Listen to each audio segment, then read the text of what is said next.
Hey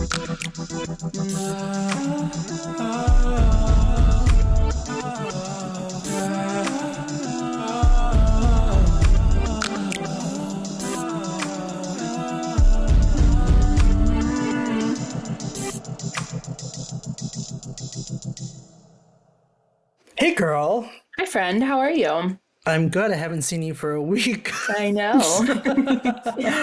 Well, here we are with part two of the case of Caylee Anthony. Kaylee. Oh, did you say Kaylee?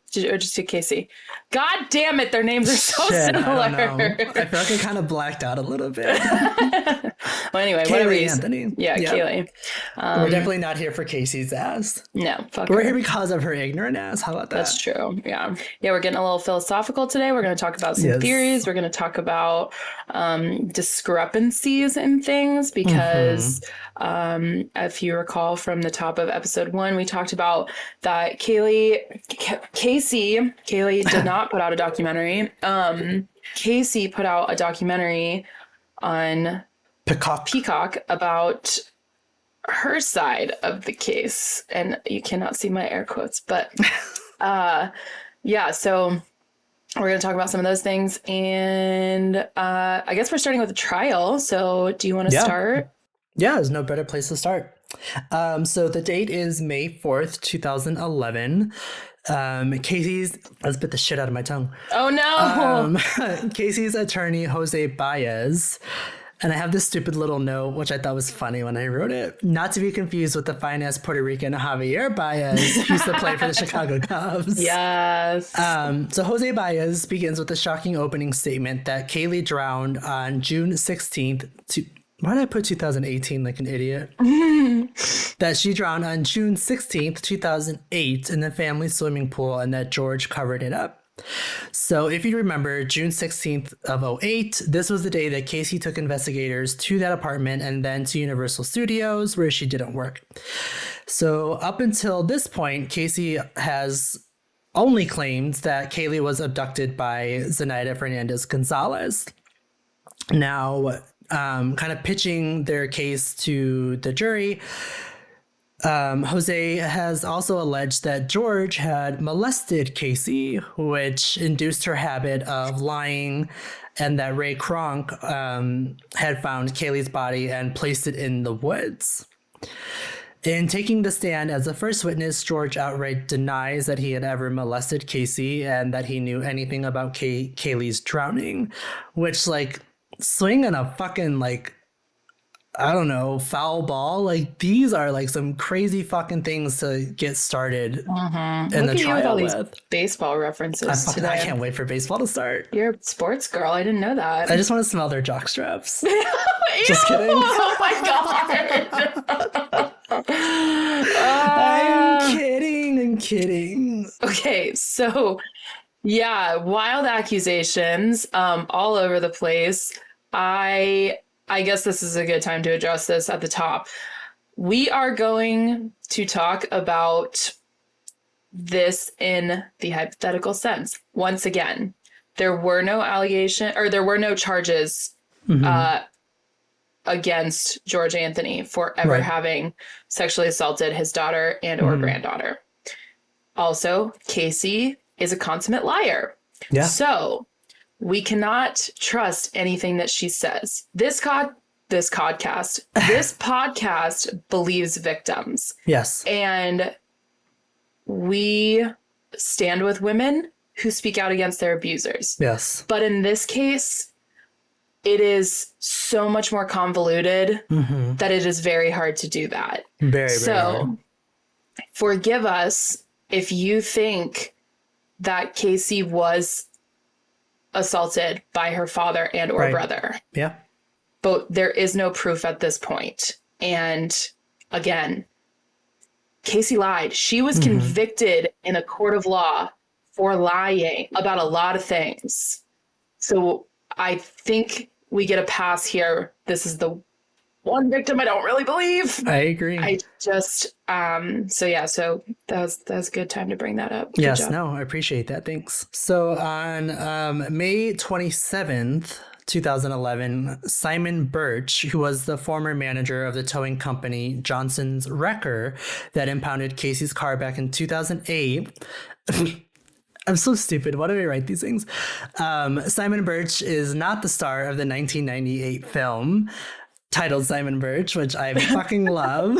I've seen that. I'll have to add it to my list. So good. It's very, very 90s.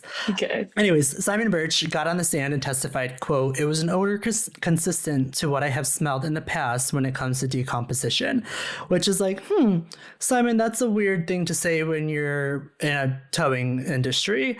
But Simon says he's been exposed to about half a dozen cars during his 30-year career that had dead bodies in them. Too many. And he's familiar with the odor of decomp. That's too fucking many. I would quit. I would quit after the second one. Way too many. Way too fucking many. Like, what in the fucking Dexter is going on? Yeah. So Simon had also said that he previously worked in the sanitation industry for 2 years and was also familiar with the smell of garbage. So I think that's a really good point to make, that like the distinct smell of decomp, he could really point that out. Which is important, especially because Cindy tried to change her statement to say that actually I smelled rotting pizza, not the fucking a dead nerve. body. Simon's testimony set the stage yet again for George to get back up on the stand, and he was called to the witness stand for a third time in 4 fucking days. Poor guy. Which is a lot. I know. So with George back on the stand, Jose is now doing his cross-examination. So during cross-examination, Jose asked George why he drove Casey's car home instead of calling the police in an attempt to establish George's alleged involvement in a cover-up. To take it even further, Jose says, quote, "The reason you drove that car home and didn't call the police and went to work is because you knew Caylee was dead already." George responded, no, I did not. And he was super, super shaken up by that. Which, like, I know cross-examination is there for a purpose and they're trying to serve a purpose, but, like, why would you want to ruin somebody's fucking character?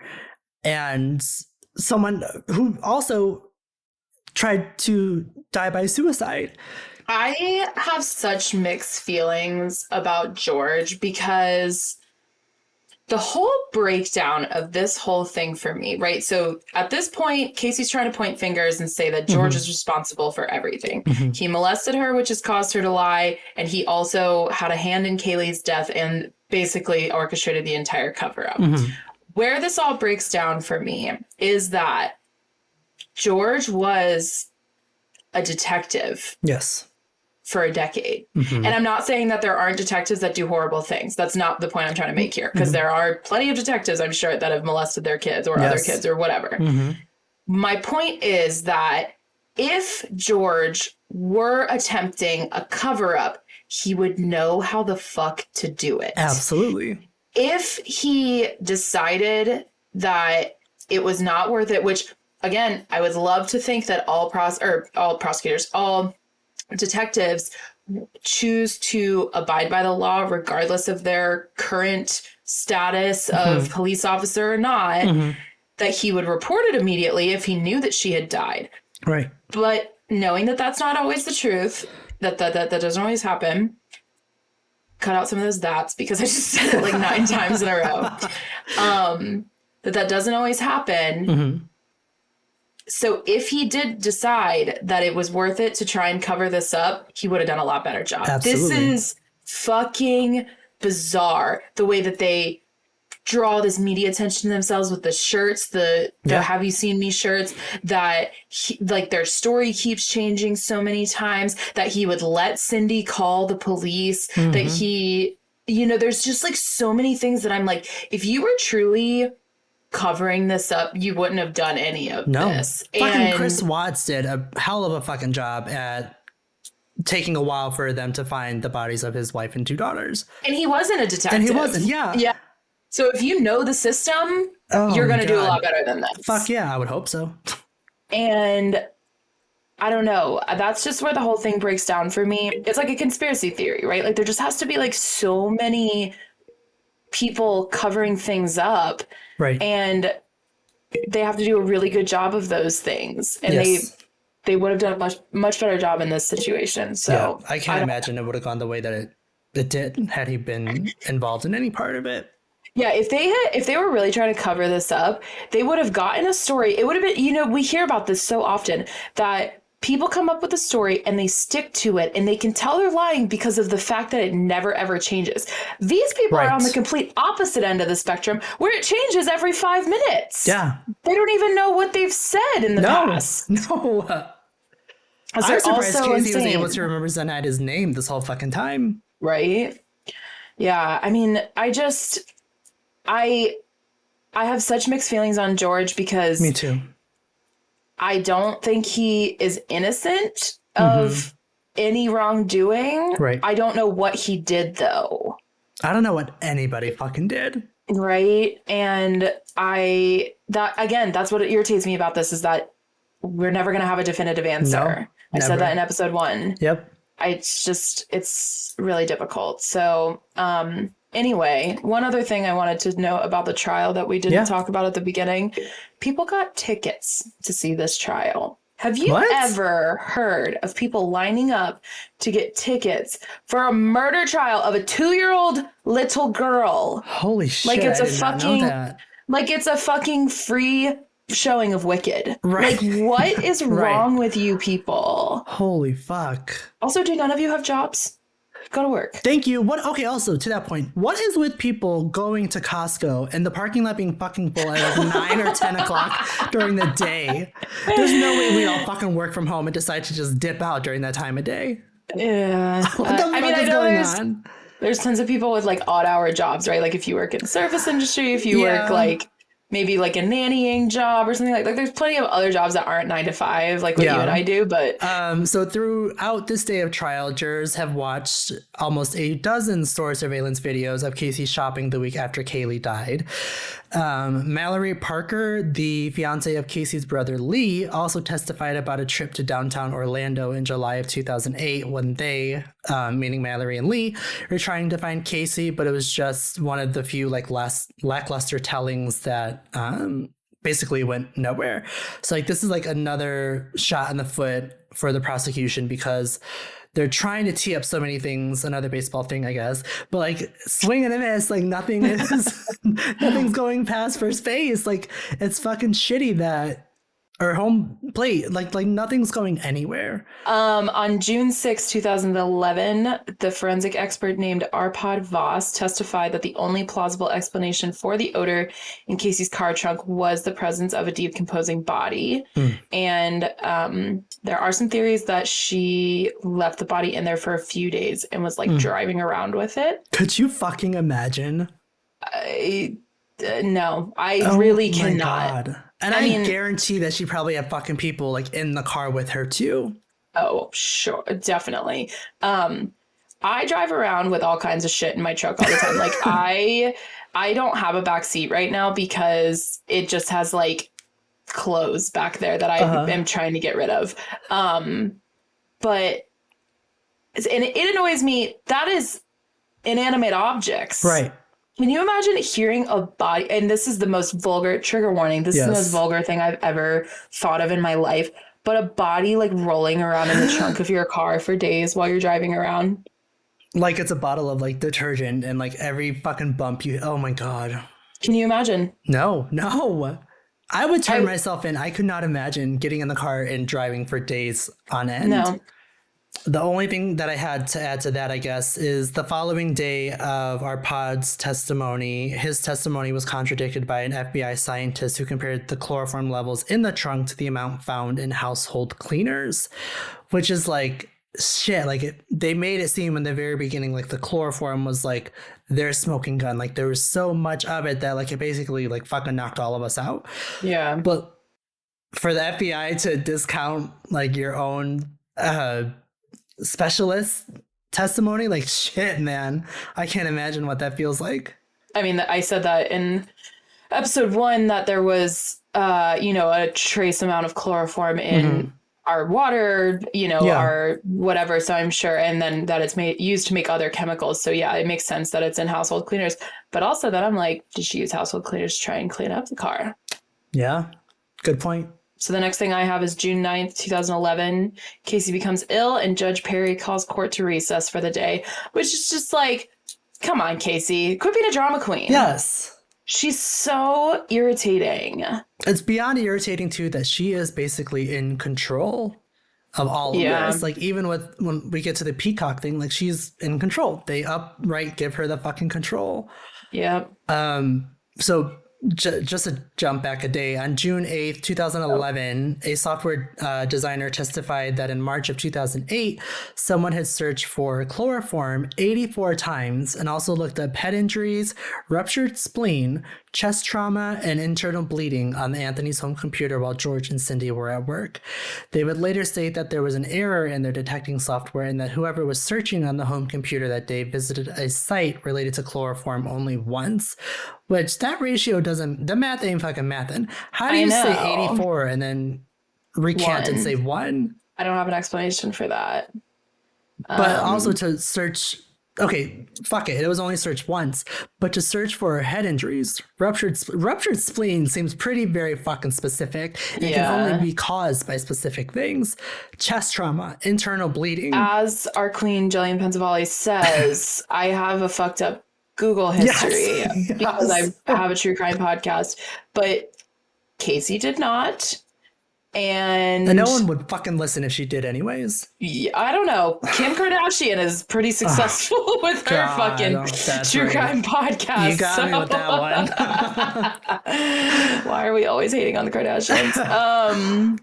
And again, I know all of this is very circumstantial, but like when you put it all together, it's very weird. And that's why you have to present the entire case, right? Yeah. But then you can also argue like you're just pulling at straws. I don't know. Exactly. Everything's so weird. This case is so confusing. It feels like a Twilight Zone episode. Honestly, yeah. So George testified about his gun and his attempted suicide, and also that he had initially bought that gun to try and force answers out of Casey's friends on what happened to Caylee. Which, once again, if you're a retired detective, why in the world would you testify to this? Right. If it were not true to some degree. Right. I cannot imagine a world in which Paul Holes goes on the stand of his dead granddaughter and says, yeah, oh, excuse me.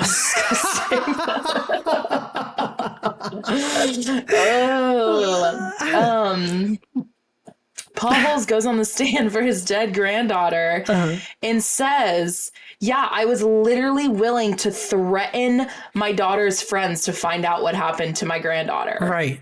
Like, that's a huge reveal. Yeah. June 14th, Cindy Anthony takes the stand. She talked about Casey having imaginary friends, which I don't know what that was all about. And at what age? I know. I thought that was very bizarre and possibly irrelevant. But this trial was a fucking shit show. They just like let anything happen. Can you imagine being the judge? No, and that is why I made that note earlier about the original judge like recusing himself and replacing him with this other judge, because it felt like there was like zero control in this courtroom. It just felt like anything went. Like, God damn. I don't like. Is this like Salem in whatever witch trials level of chaos in this courtroom?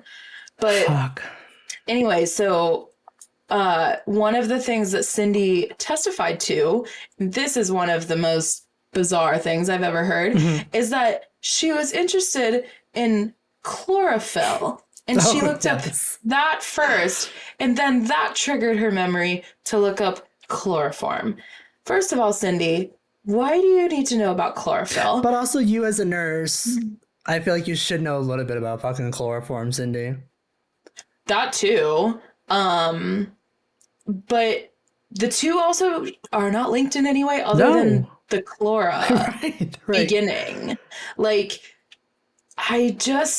I don't know. I thought that was such a bizarre. And again, this is why everything feels so ridiculous in this case, because it feels like these are all just like bullshit made up lies. And it's like, why are we lying? First of all, And two, we really couldn't have come up with a better lie than this, because there's also the thing where like they're saying that these things were searched on the computer while George and Cindy are at work, but they're saying that there's a whole like rigmarole, and this just reminded me of Serial, that if everything lined up like exactly perfectly, George could have like taken his lunch break, gotten back to the house, logged in under Casey's login into the computer, searched all of these things, and then gotten back to his job, and nobody would have noticed. Which and I'm like, is like the perfect thing that I feel like he would do to try and redirect the blame from him. Like, let me pin it on my fucking daughter. Except for that it happened before she died. Oh, that's right. Yeah. So if he's truly just trying to cover up for the accident that happened, why would he have pre-planned that? Right. Because all of that evidence is going towards the idea of premeditation, right? So that they can get murder one. I just don't that's why none of this makes sense. It's so frustrating. It's like they never talked to the attorneys before they got up on the stand. Like there was no, let's run through this. Nothing. It was just a fucking dry run. It's fucking weird. Yeah. So, also then a couple days after Cindy, or day after Cindy, I don't know exactly what day it was, Dr. G gets on the stand and they try to drill her for saying that she can't say cause of death. She can only rule on manner of death, which again, to remind you guys, she ruled that manner of death was homicide. The manner of death is like homicide, suicide, or accidental, are like pretty much the only, or like unknown, I think, are like the only options. Cause of death is something like strangulation, asphyxiation, drowning, whatever. Like it's the actual way in which you died. Manner of death is basically saying whose fault it is. So because the body was so decomposed by the time that they found her, Dr. G could not definitively say a cause of death.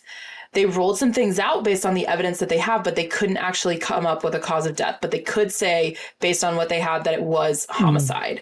And also, she talks a lot about in her show that the manner of death is more of a full picture kind of thing versus cause of death is more about like an exact detail, right? So like in a lot of cases, if they see the hyoid bone is broken, which is in your like collarbone region, then that means you've been strangled with extreme force. Right. So it's things like that that lead you to cause of death versus manner of death. It's like, okay, she was found duct taped in a bag in the woods and had duct tape over her mouth. All of these things lead to me thinking that it's a homicide, because you can't just say like just the duct tape says that it's a homicide, right? Like you have to have a lot of things. So anyway, that was a little bit about her testimony. And then she also testified that there were 3 overlapping pieces of duct tape on Caylee's mouth, which once again, I should have given a trigger warning on that. I'm really bad at that all of a sudden. That's okay. What do you expect when you're listening to true crime? I know. I'm sorry, guys. But it is fair to give a trigger warning. I get that. Trigger warning for the whole episode, I guess. Yes. So she testified that there were 3 overlapping pieces of duct tape, which is even more to the point of why would you duct tape somebody's mouth shut if they're already dead? And then why would you duct tape them 3 times? Yeah. To me, 3 overlapping pieces of duct tape says that you really wanted to make sure that she could not breathe. Right. Exactly. Damn it. Just like you're reading into my theory. And then Dr. Werner Spitz, who is also a famous forensic scientist, did his own autopsy. And his biggest criticism of Dr. G is that she never opened the skull. So once they had completed their autopsy and testing at the morgue for the county, they sent it over to Dr. Werner Spitz for him to do his private autopsy. When he got it, he could see that the skull had never been opened. But when they talked to Dr. G about it, she said there was no need to open the skull. All of the tissue was completely removed from it, so I could just shine a light in it and I could see everything. And she also testified that if the skull had been cut open, it would have broken the skull, which is exactly what happened when Dr. Spitz opened it.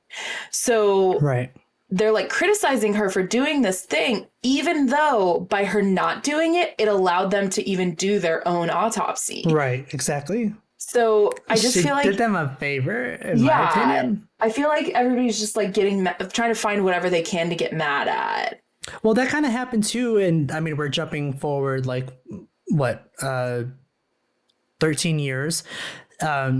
But in the Murdoch trial, when the medical, I think was the medical examiner, when she got on the stand, they were asking this defense was trying to grill her and ask, well, why didn't you shave Paul's head to look at, one, the exit wound, but also to get a better look at like the brain and what happened? She's like, I didn't need to because there was already an exit wound right there. Like I could see into the brain. I can see, like I saw all I needed to saw, one, by all of my other examinations and the determining factors that I've come to, and two, like it was unnecessary. Like I didn't need to do it. Mm-hmm. But like, can we just let the fucking women do the work? Right. June 23rd, you kind of touched on it already when Cindy had brought up the whole researching chloroform and chlorophyll thing.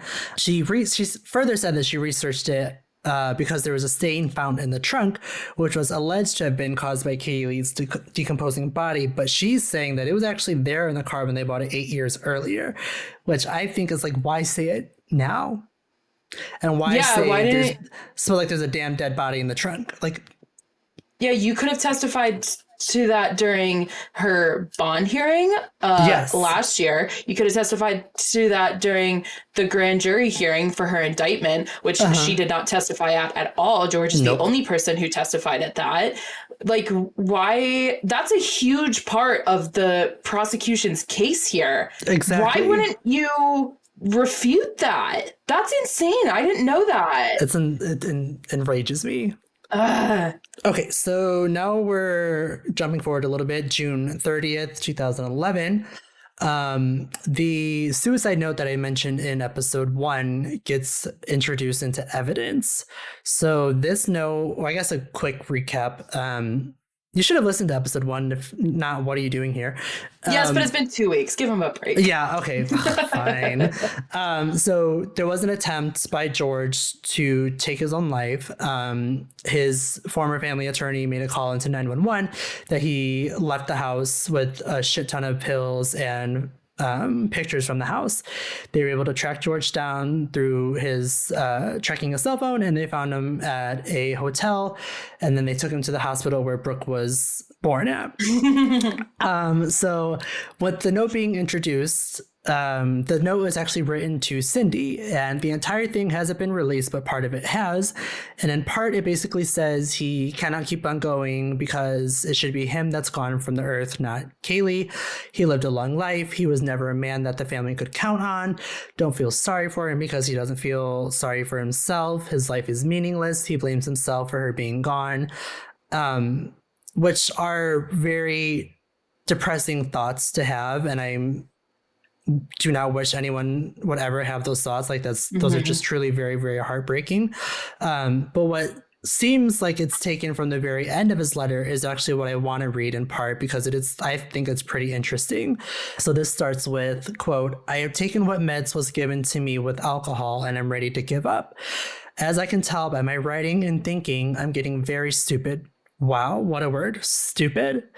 Yes, I am. Again, I don't feel sorry for myself, but yes, I am stupid. Cannot deal with stuff anymore. The loss of Caylee Marie, the loss of Casey, the loss of us, Cynthia Marie, the meds, I am ready. Saying goodbye, please understand it is for the best. I do not deserve life anymore. Any more us. You know, I never got to say goodbye. I am at this place and all is getting fuzzy and my writing is all over the place. I love you, and I hope I get to see you, and I hope you get to see Casey soon. All the people we met, wow, the writing is getting weird. I love you, I am sorry. I will take care of Caylee. Once I get to God, I am so tired. At least I have shaved today. Wow, I'm tripping out. I am sorry, I love you. Cynthia Marie, Caylee, here I come. It seems almost like what I would equate to now, like drunk talk to text. Yeah. Or like when you see like old people like talking and they're saying, okay, stop. And it doesn't stop. And it's like, and now it's still going. Why is it still going? And they're freaking out. Like it's Why keep writing? I don't know. I don't want to look too much into it, but it's interesting. It's as bonkers as this whole fucking case is. Right. I And I think don't. this was a 15-page fucking note. It was a long ass fucking note. What is this? The JonBenet Ramsey note? Holy No. shit. Okay. So after that, that was like one of the last things, and the defense rest after that. To some people's surprise, Casey never testified through the whole trial. Obviously, Jose Baez is a damn good defense attorney because he won this case for her, and I think the fucking evidence is so obvious. But yes. So I guess that is a point for him that he did not let her testify. But I don't know. She's so fucking narcissistic and thinks that she's not going to get or that she's going to get away with this, which I mean, she does, but she was so confident in herself that I can't believe she didn't testify. And I don't know. It's hard. Again, she's such a liar. We do believe victims, but she is kind of the exception. It's hard to take anything that she says about her brother or her father molesting her as truth if she's not willing to get on the stand and testify for it. Right. And I know that that's not how it should be, that victims shouldn't have to put themselves in that vulnerable position like that. But when you're saying that it's relevant to this case, I don't know. That's hard for me. And that's a very big part of their argument too, is the molestation. And I don't think Casey would have done any more than get up there and cry her fucking eyes out and continue to lie to all of us. But I feel like that would have been the one key way for Jose Baez to, one, had nothing else, gone his way or played out the way that it did, that would have persuaded, I feel like, the jury entirely. But that's a very surprising choice that he did not allow her to testify. Yeah. Okay, so July 3rd, lead prosecuting attorney Jeff Ashton continued with the narrative that Casey was overly burdened by Caylee and how she was motivated enough to go to extremes to get her freedom. He said, quote, "Something needs to be sacrificed. That something was either the life she wanted or the life thrust upon her. She chose to sacrifice the child," which I thought was really also interesting, and I didn't know this either. Jose was actually forbidden from further talking about the unsupported molestation claims. Instead, he effectively pointed out the lack of evidence that could definitively place Caylee's body in the trunk or tie Casey to her death in his closing argument.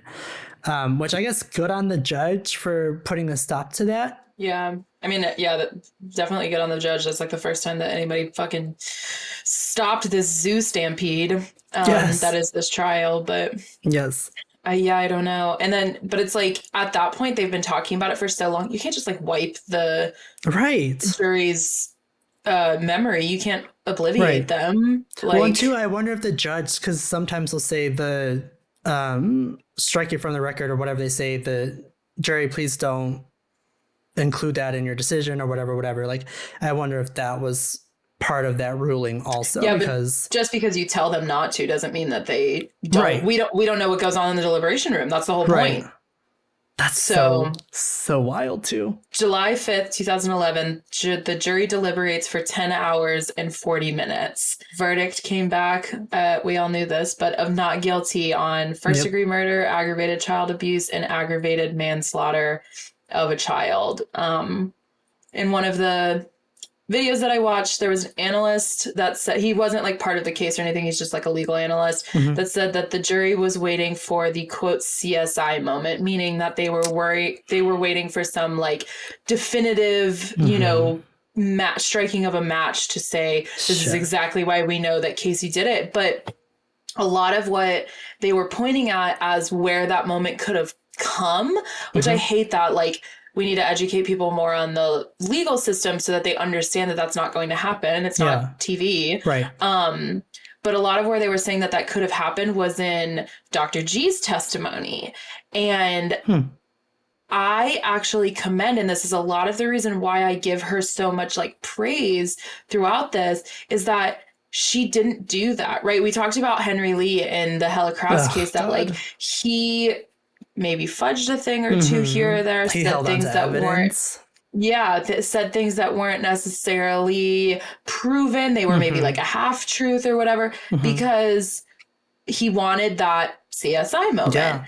Damn. But they pressed Dr. G over and over to say, can you give us a cause of death? And how can you definitively say that manner of death was homicide? What's the CSI moment, right? And she would not give it to them. She would not lie. Good. And she stuck with what she knew, and she stuck with the science, and that's why we never got that CSI moment. Fuck. So...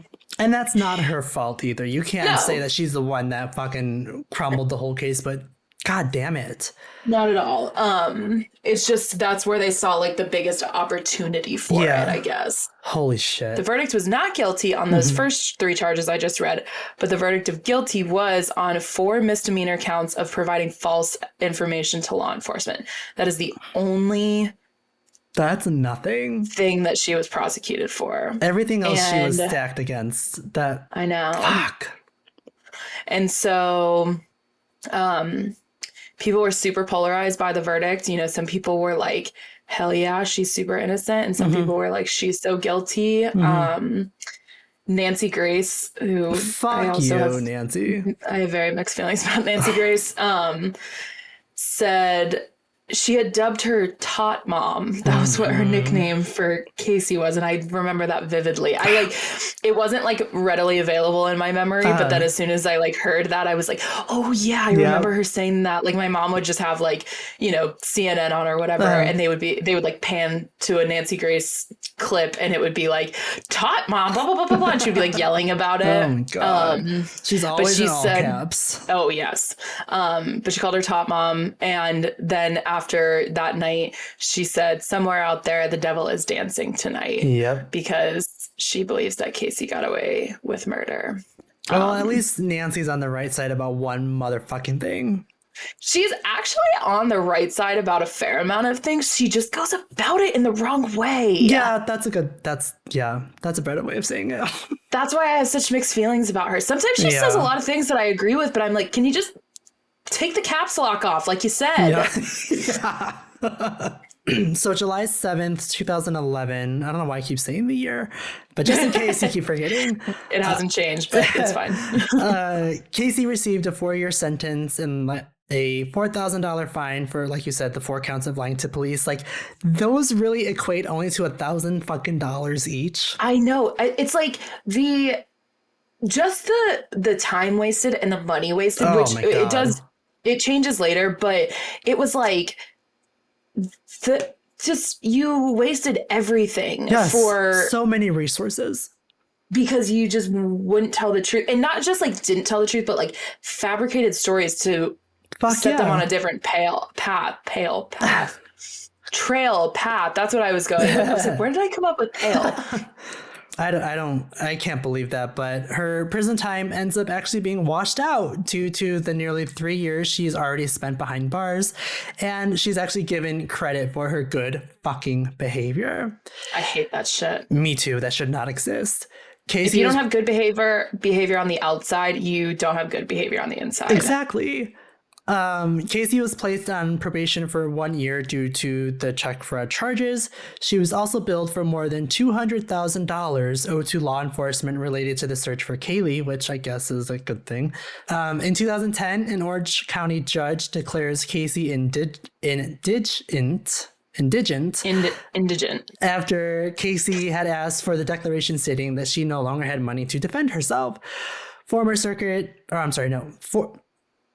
Circuit Judge Stan Strickland ruled that taxpayers must pay all of her defense costs except for her lawyer fees. His decision was made after he learned that she received money from ABC News. Jose Baez said that his team received and spent about $275,000 over a year and a half. $5,000 of that came from an anonymous $5,000 of that came from an anonymous donor. $70,000 came from a former defense attorney by the name of Todd Macaluso. $200,000 came from ABC through a licensing deal with Casey. Jose testified that he received $89,500 and put about 2,500 hours of work in. Attorney Andrea Lyon of DePaul University in Chicago, a professor there, she testified that she was representing Casey for free, but was reimbursed $22,500 for expenses. Jeez. What a slap in the fucking face that, one, we failed Caylee. Two, the taxpayers had to come in and pay for all of her fucking defense costs. Mm-hmm. That is some grade A bullshit. Did you also notice that the circuit court judge that you just mentioned ruled on that was the original judge that recused himself in the original trial? No. Oh, no, I didn't catch that at all. That should be illegal. If Absolutely. you recuse yourself from any case at all, you should never be able to touch another case that has anything to do with it. I agree. I fucking That's agree. crazy. So my question to you, dear Emilio, who I love so much, do you think that had the death penalty not been put back on the table, that this would have gone differently? Shit. I want to say I don't know, because once it was put back on the table, so much more shit came out. But I think had we not put it back on the table, it would not have given Jose the opportunity to start this bullshit about the molestation charges or the allegations, which should have never happened in the first fucking place. But even before that, like, there was really nothing for the jury to convict her on or to rule. I don't know. I don't think it helps, but I don't know if it hurt. Fuck, that's not really an answer. Yeah. See, I think I'm of the opinion overall. So I'm against the death penalty in general. And this is part of my argument why. Because I think that when it's a possibility, it changes people's ability to rule fairly. Because I think there's a chance that people are just like, you know, she fucked up and she did a bad thing, but I don't think she deserves to be put to death for it. Right. And honestly, if I were on a jury for a death penalty case, I would have a really hard time convicting that person, even if it was John Wayne Gacy. I just don't think that anybody should be put to death. And I think that that can come into play sometimes. So I'm not here to run for president, but I wish that we could like do away with the death penalty on the federal level, because I think that that would change a lot of this stuff. Yeah. I think that it allows people to look more critically at these different things instead of just being like, well, I'm not going to hear any of this because I'm never going to put her to death. Right. So that's a little bit of it. I also think that, you know, had maybe the charge been murder too, it could have been different also, which is then not a capital murder case. Right. And I don't know. I just think that the death penalty adds so many unnecessary like weights to a case. This is already a big deal, right? It's already the death of a beautiful, smart, innocent, just amazing 2-year-old little girl. Yeah. Why do we have to then make it also a moral discussion? Right. I feel like I absolutely agree. And I feel like putting someone like Casey away for life should have been far more than enough. Yeah. I mean, killing Casey or killing anybody with the death penalty does not bring anything back. Exactly. It does not take away anything. I can understand. Well, I can try to understand. No, I can't understand how it would bring some solace to the family of the victim or victims. I guess I can understand an eye for an eye, but like, I feel like that shouldn't. Fuck, I don't know. I don't know. That's hard. I don't know. I feel like eye for an eye, we're getting in some Handmaid's Tale shit. Yeah. Oh, I can't wait for it to come back. Is it going to? Yeah, I think they're coming. Well, it is, yes. But this is actually going to be like the final season. I think they've already said it once before. Yeah, they did the same thing with Stranger Things, so I'm not surprised. But They've been saying it about like fucking Phantom of the Opera on Broadway for 15 years. So who knows if it's really ending. Anyway, this isn't The Hamilton entertainment corner. Yeah, this is death penalty discussion. Yes. Wow. We have to laugh or it's just so sad. I know. Okay, so now July 11th, Caylee is released from jail. Isn't that some shit? Yeah. There were two guys outside of the jail in one of the documentaries I watched. One of them had a sign that said his name was David Antolic. I don't know if that's Antolic. I don't know if that's how you say it. But his sign said, "She's not guilty, get over it." Oh. And then there was another guy, Tim Allen, not the actor Tim Allen. But he, thank God it's not the actor Tim Allen, because he had a sign that said, "Caylee, will you marry me?" With no question mark. The real Tim Allen is a little bit of trash too, though. But I don't think he would make a sign like that. To propose to Caylee Anthony on her way out of jail. God damn. So, like we said, polarizing. Yeah. August 11th. Oh, do you have anything else about that? No, no, I don't. My next thing is 2012. Oh, I got some stuff before that. Go ahead. Okay. Yeah.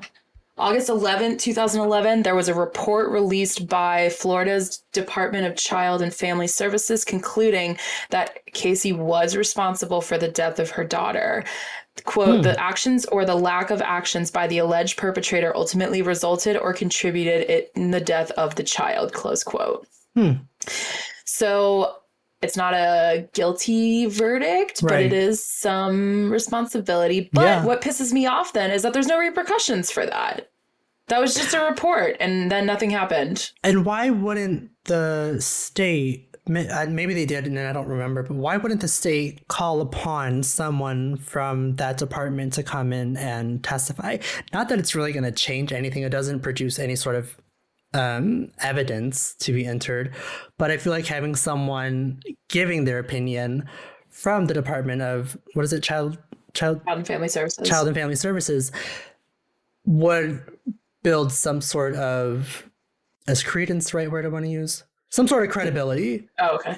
And like what they're arguing, but I don't know. I guess that's neither here nor there. That's pretty irrelevant. Yeah, I don't know. September 15th, Judge Perry rules that Caylee owes authorities $98,000 for the cost of investigating Caylee's disappearance, which I'm wondering if maybe Judge Stan's ruling was like to reverse this. Because Judge Perry is the original judge that presided over the actual murder trial. So I don't know. Did you have a date on when Judge Stan ruled that? I don't have an exact date, but I just have March 10th. Oh, no. Sorry, yes. March 10th is all that I have for when the judge declared Caylee indigent. I wonder if that was 2012. That was 2011. I don't know. You're sure? I don't know.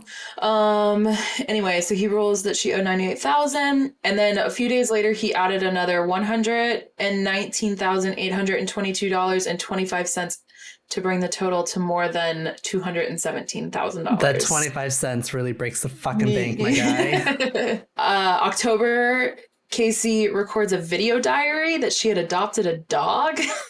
Poor dog. And she had blonde hair and glasses when she recorded that video, which like she has like that really dark hair all throughout her trial. So it was definitely, she was trying to like. It was weird seeing her with that bob haircut too. Oh, yeah. That was weird. I didn't like it. It didn't look as good. That was a crisis. And then, but that video diary wasn't released until January of 2012. And that was basically the first time that anyone saw what she looked like since the verdict was released. So she had kind of gone into hiding. But yeah, twas a lot. So remember in whatever fucking year that was, 2008, this is a long case. Yeah. Had Caylee pointed to a woman named Zenaida Gonzalez Fernandez as her nanny that allegedly stole Caylee. Came to be that we did not, or stole Caylee, not Caylee. The names. We came to find out that there was no nanny. Zanny the nanny did not exist. there was a woman named Zenaida Gonzalez, no hyphenated Hernandez, just Zenaida Gonzalez, who brought against Casey a defamation lawsuit for bringing her name into this. Now, a defamation lawsuit has 5 elements: publication, falsity, the actor must act negligently on a matter concerning a private person, actual damages must be done, and a statement must be defamatory.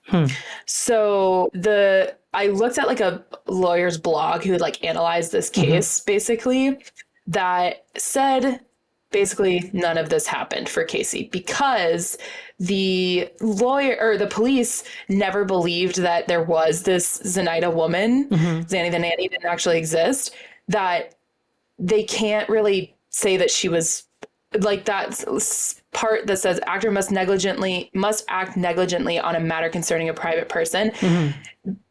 That private person part doesn't really compute, or like it doesn't really get completed here because she wasn't actually pointing to a specific person, right? Like if she had said Zenaida Gonzalez who lives in this apartment complex, and there was a Zenaida Gonzalez who lived there, that might have held up more. But I thought Casey did say the Zenaida Fernandez Gonzalez that lives in Kissimmee, and Zenaida Gonzalez actually turns out. Oh shit! It's a Florida thing. I thought that she actually turned out to live in Kissimmee.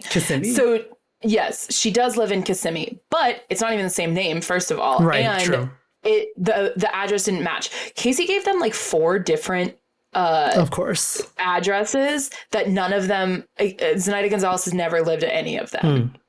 And so therefore it wasn't like an actual person that she was pointing at. Also, they investigated when she gave this name. They found over 400 women in Florida in 2008 named Zenaida Gonzalez, and 8 to 12 of them were in Central Florida, so like near Orlando. What the fuck? That's sounds like a very bizarre and common name. I know. Maybe it's like Cuban because most of the Latinx, I guess is how you say it now, people in Florida are Cuban and Puerto Rican. So maybe it's one of them. I don't know. But because, that's bizarre that there's 400 of them.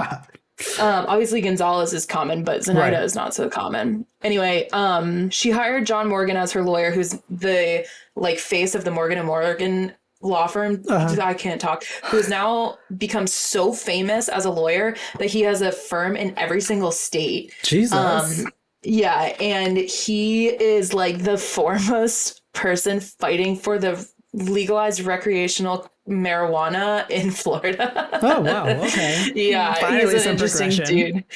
But like he's like famous in Florida. Like you can see his face fucking everywhere. Holy shit. So I thought that was funny that she hired him. And then one of the things that Casey's defense team in this civil suit, which was not the same as, it wasn't Jose Baez, it was a different lawyer, he sort of like pointed at was that there was a One Tree Hill episode about a nanny kidnapping that Casey had searched for on the computer right before Caylee disappeared. It's like the 100th episode of One Tree Hill. I've never seen an episode of One Tree Hill. I know my sister loved that fucking show. And then the lawyer in the blog that I read also likened her fabrication of this nanny to the 1990 film The Usual Suspects, where apparently Kevin Spacey's character is like making stuff up on the stand, or maybe it's during a deposition, but he's like using things like in the office to like come up with his story. I don't know. Glass. It was very bizarre. Yeah, exactly. So the case got thrown out. So originally in April 12th, 2012, a Florida circuit judge, Lisa Munyon, ruled that her defamation lawsuit could go forward, contending that a jury should make the final decision on several contentious issues critical to the case. Casey said that a nanny named Zenaida Fernandez Gonzalez had taken Caylee. The police only located the plaintiff, who says she never met Caylee or Casey. Casey's attorney says that she never actually identified this woman. The judge ruled that the case must go to a jury, and they denied her request for a summary judgment, which would have like kind of like ended the case early, I guess. And then they agreed that she never identified the woman on the original statement. But Zenaida's case is that she did on July 25th in a conversation with her parents while in the jail. So the defamation trial was supposed to begin on January 2nd, 2013. Eventually, it was just thrown out and they decided that it was not, it didn't hold any water. So that was that case. So nothing happened with that. But take it away. So in 2012, I don't have an exact date or month, but Zenaida was arrested for allegedly selling a Four Loko to an underage customer who was working with police at a Circle K in which she worked at.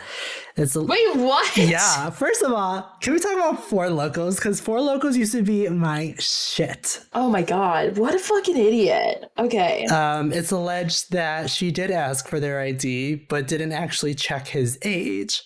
Zenaida's bond was set at $250, and a representative from Circle K said she is now out of a job. Oh my gosh. So then in 2016, I guess actually I'll say this first.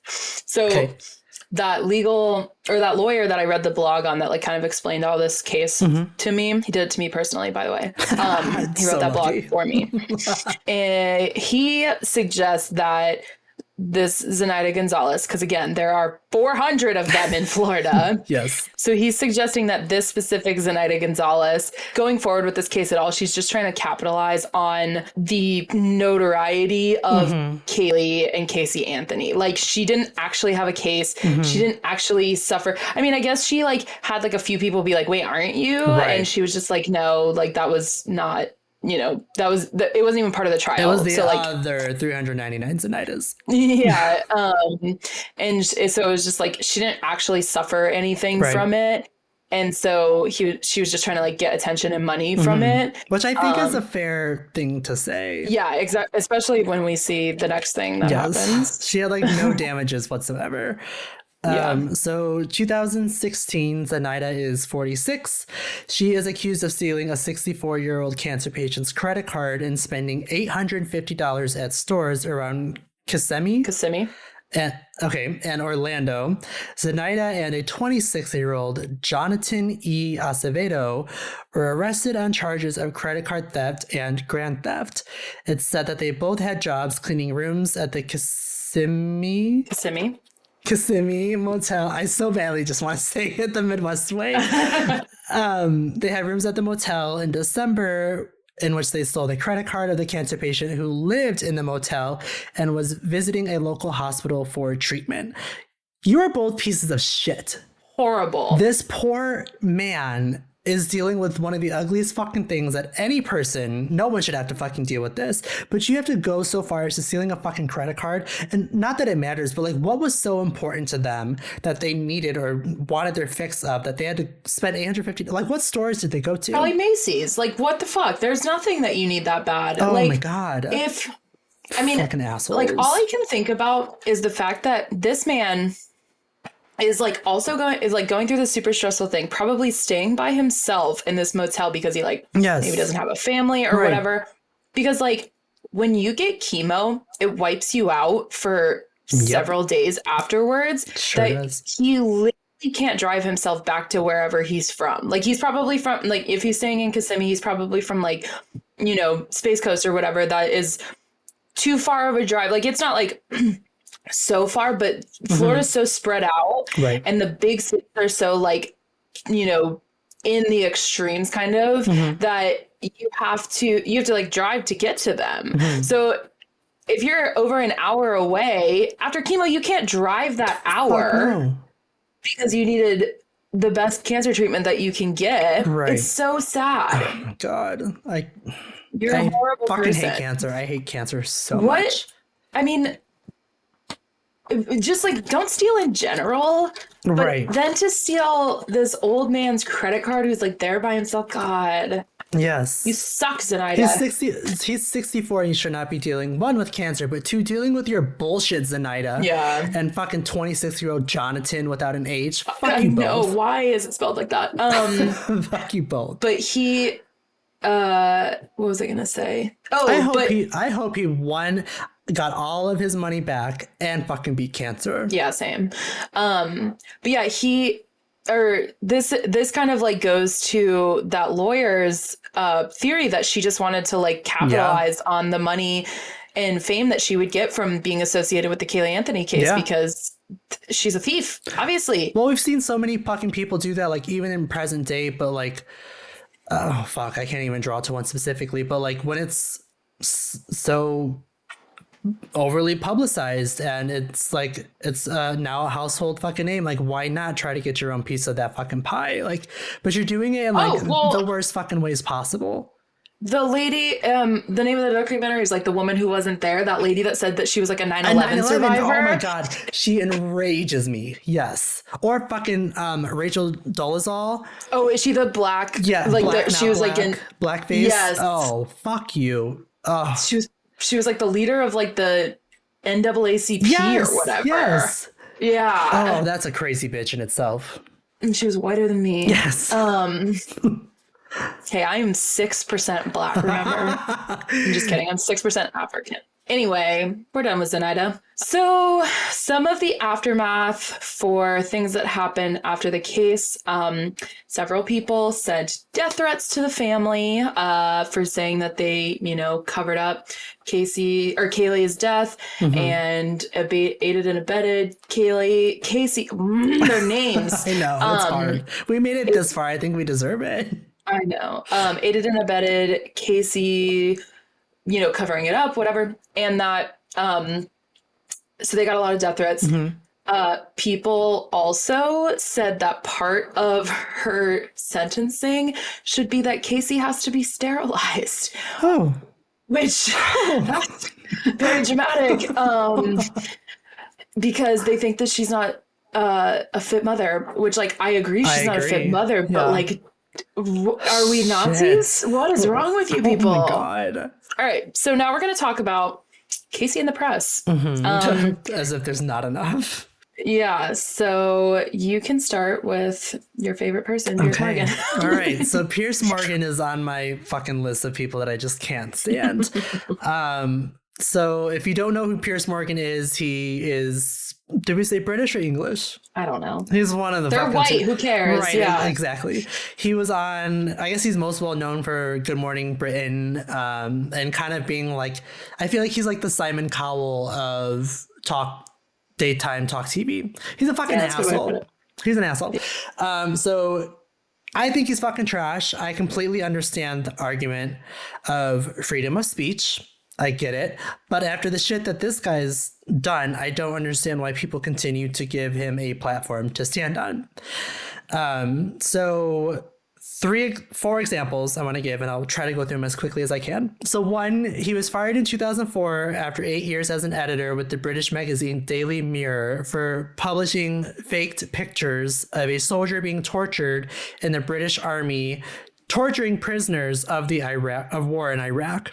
He never apologized, despite the fact that he ran the story without fact-checking and put the lives of British soldiers at risk. 2, he made pretty sexist remarks against Good Morning Britain's meteorologist Lauren Tobin for her wearing what he called skin-tight leather trousers. And she was obviously very fucking uncomfortable. This happened on air. He never apologized again. And he even went on further to say, quote, "If she's going to wear figure-hugging leather trousers, I am going to notice." He later said, "You deliberately wore them to get people to notice. All of you wear clothes hoping they will get noticed. If I call you hot, why is that offensive?" We don't have to go into it. We don't have to go into it. So number 3, he mocked trans and non-binary people on the air, which does not fucking bode well with me. No. And last and foremost, this is just my top 4. He mocked Chinese people in the way that they speak. So the Queen's grandson, Peter Phillips, was in a commercial for a Chinese milk brand, which I didn't write it down, and I'm not even going to attempt to say it. He said the brand name of the milk in the commercial, as one would fucking do as a spokesperson, and Pierce just took it too fucking far and mocked the Chinese dialect, but of course backpedaled and tried to say that he was making fun of Peter and how he said it. He did it fucking twice on air, despite one of his co-hosts, whoever sits to his left, being like, "Oh, you don't do that. Like, that's so tasteless. Like, what is this, the 60s? Anyways, those just like scratch the surface of his scandals, but I fucking hate this guy. And they tried to petition to get him removed from the show. Never happened. He's basically British Alex Jones. So anyway, Casey did an interview with him on June 12th, 2012. She says in the interview that she didn't kill Caylee, that she was, quote, never a party girl. I don't drink now, close quote. She also said, quote, that wasn't who I am, close quote. And then she also claims that she didn't trust, or doesn't, I guess still to this day, probably, law enforcement, and the public image of her is inaccurate. I don't believe that. That was the takeaways from that interview. Which, I'm sorry, one thing, I am very surprised that interview was not recorded and it was just a phone call. I know. That struck me as pretty odd. Well, I mean, they were definitely doing it back then. Yeah, I don't know. Right. Probably didn't care because she's a woman. Fair enough. Yeah. On June 25th, 2013, Florida's 5th District Court of Appeals overturns 2 of Casey's convictions for providing false information to law enforcement. Which, like, are you fucking kidding me? They said that it was basically double jeopardy for her to be charged 4 times. Mm-hmm. Bitch, you lied more than 4 times. Right. You should have had more than 4 charges. You're lucky you only got 4 charges. Oh, my God. Then she also filed for Chapter 7 bankruptcy protection. She claimed to have almost $800,000 in liabilities and only $1,000 in assets, including cash on hand and personal property. Which, I guess if you're in jail, I don't really know. Don't really care, and I don't feel bad. Yeah, same. So now we are on to the reason we're all here, the Peacock documentary. Wait, hold on. Sorry. One thing before we get into Peacock. Mm-hmm. Do you recall or remember seeing that video of Casey talking to a police officer in 2021 when she had a drink thrown on her? No. Okay. So quickly, I want to get into it. It's not really relevant, but it's just... Anyways, so May 24th, 2021, there is a altercation between Casey and I'm assuming a customer of the bar as well, in West Palm Beach, Florida. There is body cam video released of Casey approaching a female cop who was called to the bar, and Casey right away asked if she could file a report. She says that she had a drink thrown at her and said, quote, this girl has been harassing me for a while. I have her cell phone number. Very first few words out of her mouth. Casey then goes on to say, quote, she verbally assaulted but physically assaulted me with witnesses. I'm still down from the drink she threw at me. The cop asks why she threw a drink at her, and Casey says, quote, we had a verbal altercation outside. The cop then asks her to elaborate, and Casey goes on to say, quote, we dated the same person for a couple years. When they were together or not together, she got upset that he texted me. I let her know that he had, and she came inside and threw a drink at me. She went on to say that she tries not to make a big deal of things, which, sure, Jan. But this woman has been a problem of hers for 3 years, which sounds familiar. Didn't you have other problems, Casey, for 3 years? That's her max. That's her ceiling. Right. 3 years. Right. You can't do anything for more than 3 years. So Casey allegedly tried changing her phone number. She claims that this lady has also moved near her. But every time she says to the cops, I have witnesses, she says it with a big ass smile on her face, which might be like a weird, whatever, knee-jerk kind of fucking thing. But like, she's one person I fucking hate seeing smile. That's the bitch I want to see without teeth. Like the Photoshop celebrities without teeth, I want that to be Caylee Anthony. Or like a bird beak. Yeah. Yes. Also, like I actually think you were like, it's not really relevant. I think it is relevant to show that like she's never really changed. Because that's like her whole argument in this documentary is that I'm so different now. Mm-hmm. You're not. No. There's no way someone like that can change. Okay, to get into the documentary. Mm-hmm. So, there was a Guardian article written about the documentary. It's not like a live review like some people do. It's just like it's like a couple days later or whatever they were talking about it. They equated her to the O.J. Simpson of her day, which is pretty accurate. Yeah. I liked that analogy. He said that parts of it play like a dating show sizzle reel, which is kind of true. She's in like athleisure, like with her hair, and like they zoom in on her with the sunset in the background. Her hair's like blowing in the wind and stuff. Like it is kind of in the article he said that it made everyone think she did it even more. But like I said, I saw in Facebook groups and things that people were saying how they were unsure. Basically, the census is that it just polarized people all over again. Absolutely. I feel like it was far less too also about trying to seek the truth. Like it was just about discrediting George. Yes. That was all that she was trying to do. It's so weird. I was like actually really uncomfortable watching this documentary. I was a little bit too. So one of the points that the Guardian article made is that why wouldn't she have confronted her father when she was facing the death penalty? Like, again, kind of to your point, what you said earlier is that like by having the death penalty on the table, it brings out like people are literally dredging the bottom of the river as much as possible, trying to get every last piece of evidence or whatever they can. So if this were true and you were facing the death penalty, why wouldn't you try and throw your father under the bus as much as possible? That's like perfect timing. They basically gave that to you on a silver platter. Yeah. Joy Behar, I think is how you say her name, or Behar, of The View, compared to the documentary to Netflix's scripted Dahmer series, sourcing both as plays for ratings, which I know a lot of people have issues with the Dahmer series, especially the families of the victims. So that was an interesting take on that.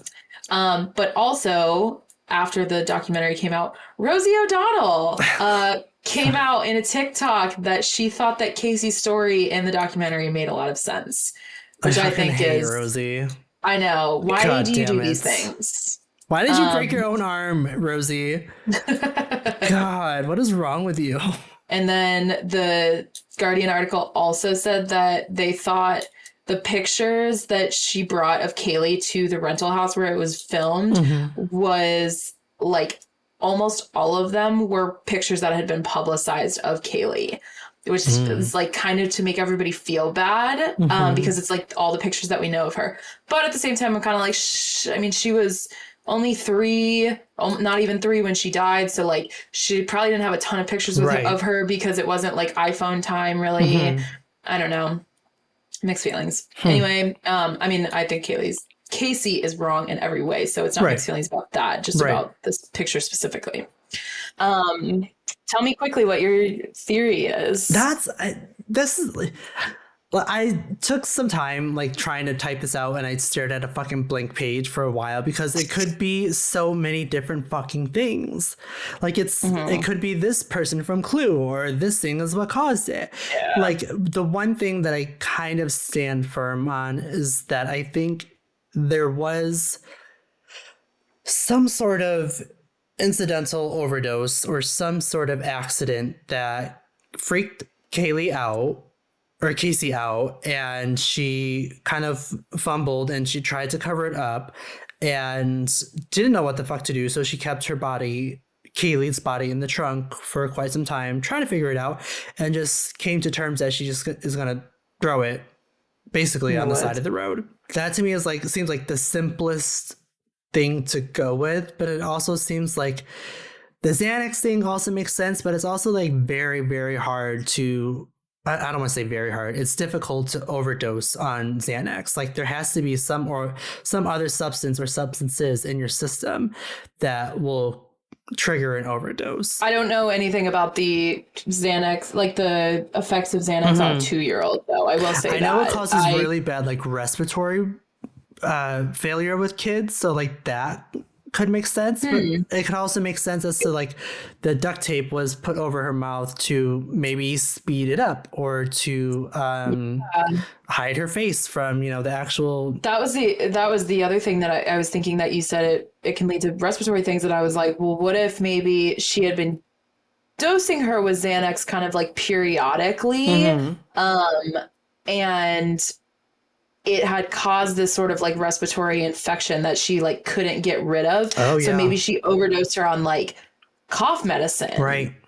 And that's actually what killed her. But I still don't understand why the duct tape if she was already dead. Exactly. That's That's what I cannot like reconcile with the accidental death theory, Same. which is what I've always thought. I don't know. I think she absolutely tried to silence, if not subdue, Caylee in some sort of way, and the dosage got off or something was taken too far, and it was just downhill from there, and she just freaked the fuck out. But like, if that's the case, like, why not call your dad, someone that could potentially help you and tell you what the fuck to do instead of go this route? Especially if you were still supposedly so like under his spell at this point. Right. Yeah, why didn't you call him?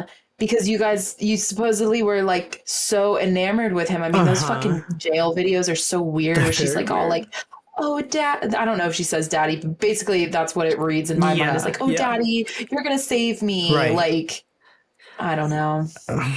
If she's that well groomed to where she feels like she has to do everything that George is telling her and has to follow and pretend like everything's going to be okay, then like, where was the disconnect with this then? That too. And if she's supposedly so well groomed that she only does whatever George tells her to do, why would she go like fuck off for a month, not contacting anybody, get this fucking tattoo that's supposedly a fuck you to her family, and not answer the phone when George called her? Right.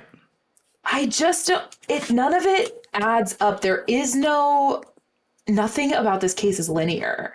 I think the duct tape in some sort of way was meant to, if it wasn't meant to either speed up the killing of Caylee or to hide her face, I think it was meant in some way to throw the police off so they would actually think it is a kidnapping. Maybe.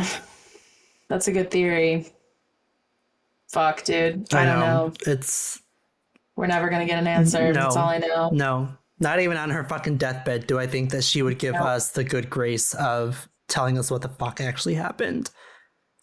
Because honestly, as much as I wish that George would write a book, I don't think he knows the whole story. I just want to know what his side is. Yeah. I don't think he knows the whole story, but I do want to know what he has to say. And I can't even try to point to Lee as the Burke of the family and say that he knows more than he's leading on to be. Like, I feel like there's nobody in this family, aside from maybe Casey herself, that knows a goddamn thing. Well, okay, so we did it. Shall we tell them what we're doing next? Well, you gotta tell me. I don't really know what we're doing next. Yeah, so Emilio's birthday is on the 13th, right? No, March 11th. Oh, the 11th. That's right. Yes, sorry. it's okay. So Emilio's birthday is on the 11th. So we decided to change things up a little bit for big events in our lives, including birthdays and weddings, where we are going to gift each other a episode where the other person does not have to do any research for it. Oh, so for this next episode, it's going to be a little bit more, like My Favorite Murder or Morbid style, where I'm just going to tell Emilio the case. And then he will do the same for me when it's my birthday and other big events in our lives. So for the next case, which is our first attempt at this, I am going to be telling Emilio the story of Olof Palme, which I have no idea if I'm saying that right. He was a Swedish prime minister. Yeah, he was a Swedish prime minister who was assassinated. Huh. Okay. I am excited. I'm highly intrigued. It's probably going to be hard for me not to watch or read something about it. Yeah, honestly, not a ton about it. So it actually won't be as hard as you think. Okay. I'm so excited. But that'll probably launch or drop April? Yeah, it won't be in line because this obviously was 2 episodes. So I will be giving that present a little late, but that's okay. I'm excited. Yeah, we're excited to try something new.